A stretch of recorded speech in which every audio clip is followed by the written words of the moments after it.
பரிசுத்தாவின் அபிஷேகத்தில் இளைப்பாறுதல். In the Holy Spirit we have a rest. இதுவே இளைத்தவனை இளைப்பாற பண்ணத்தக்க இளைப்பாறுதல். This is the rest wherewith the weary to rest. அந்த இளைப்பாறுதல் நம்முடைய அன்றாட ஜீவித்தை அனுபவிக்கிறோம்.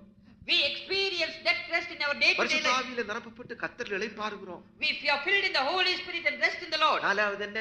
Fourthly, கற்றுக்கொள்வதனால் இளைப்பாறுதல். by learning we have a rest. என்னிடத்திலிருந்து கற்றுக்கொள்ளுங்க. Learn of me. என் நுகத்தை ஏற்றுக்கொண்டு என்னிடத்திலிருந்து கற்றுக்கொள்ளுங்க. Accept my yoke and learn of me. தேவனுடைய ஜனங்களை படிக்கிறதுனாலே, By studying the children of God. கர்த்தரிடத்திலிருந்து கற்றுக்கொள்வதனாலே, By learning from him. நம்முடைய அனுதின ஜீவிதத்தில் இளைப்பாறு. In our day to day life there is a rest. கடைசிதான் எல்லாம் முடிச்சு இளைப்பாற போறோம். Finally we finish everything. அது அஞ்சாவது இளைப்பாறு. That's the fifth rest. அது ஓடி முடிச்ச பிறகுதான்.